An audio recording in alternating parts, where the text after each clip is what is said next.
Our next speaker is Suckers and Chubs by Dana Shellhorn. Everyone say with me, dirty ditch fish. Dirty ditch fish. Faster. Dirty ditch fish. One more time. Dirty ditch fish. Okay. Thank you very much. I can't wait to see what this is all about. Take it away.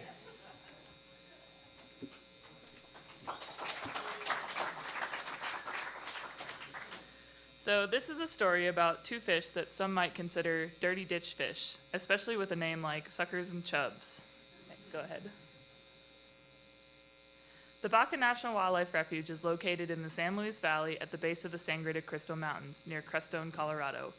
The area was first established as a land grant in the 1820s, but the land was sought after for many different reasons, such as gold mining, ranching Hereford cattle, oil and gas rights, and water rights. At one point, a runway was even built, and the developer at the time had dreams of creating the next Aspen in the San Luis Valley, but obviously that did not pan out for him. Water, as everyone knows in the West, is one of the most precious resources. Despite the arid appearance today, water was once abundant here because of an aquifer formed by an old lake bottom, which covered most of the valley floor. The people in the valley actually needed to divert water to dry out the area for farming. Wells were also dug everywhere, which dried out the aquifer immensely. In the 1990s, a developer wanted to sell the water rights for the land to the Front Range. But the water users of the valley fought back. They went all the way to Congress, and in 2003, the area became the Baca National Wildlife Refuge to protect wetland areas for migrating birds and other wildlife. A few years later, refuge managers noticed several small fish in the irrigation ditches. They sent some samples to state biologists who were shocked when they realized that some of these fish were Rio Grande suckers, a species that had all but disappeared. This map of the San Luis Valley shows the only remaining indigenous populations of Rio Grande suckers in red. Before discovery at the Baca, they could only be found in one other location in the area, but historically, they occupied most of the water in the valley.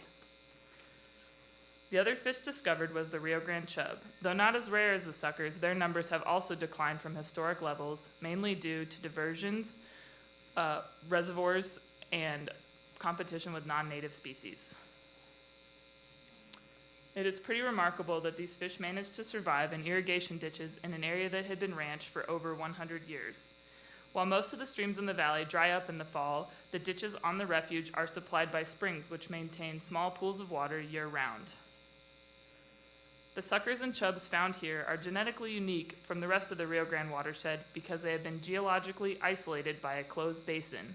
This means that the water that originates in the San Luis Valley stays in the valley and does not flow to the ocean.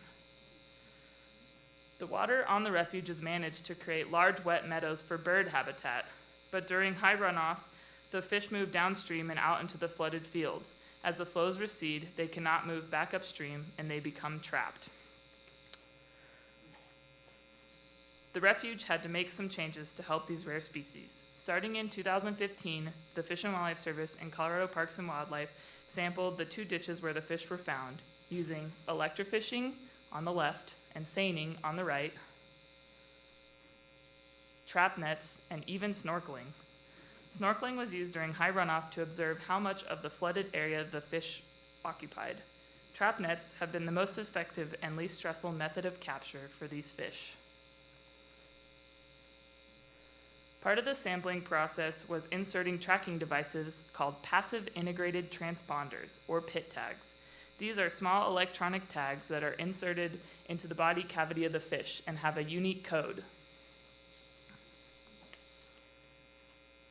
Previously tagged fish can be identified with a PIT tag reader, which is what the ring you see on the tailgate, and this is used as a marker capture method. Sampling also helps determine fish health, population, and habitat.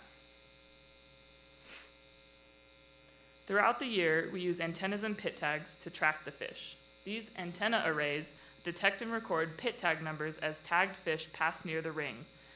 By placing the antennas in particular locations, we can understand how fish are moving within the system. For example, if we place antennas upstream and downstream of a culvert, we could determine if fish are able to pass through it or if it is a barrier. If we place them in a lateral ditch that flows into a pasture, we can determine if the fish are being trapped. The Fish and Wildlife Service has replaced several structures that were barriers to fish passage. Here is an example of a culvert that was replaced. Water is also being managed differently on the refuge to benefit the fish as well as other wildlife.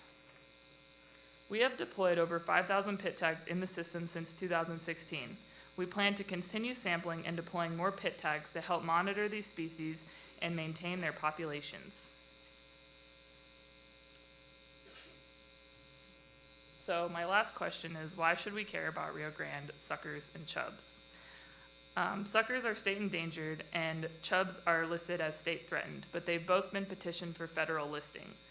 And if this happens, that would mean greater constraints for management and at a greater cost and expense for taxpayers. But beyond that, native species are all important links to a functioning ecosystem. And in my opinion, a fish that managed to survive in some backwater ditch for 100 years deserves a little bit of our protection.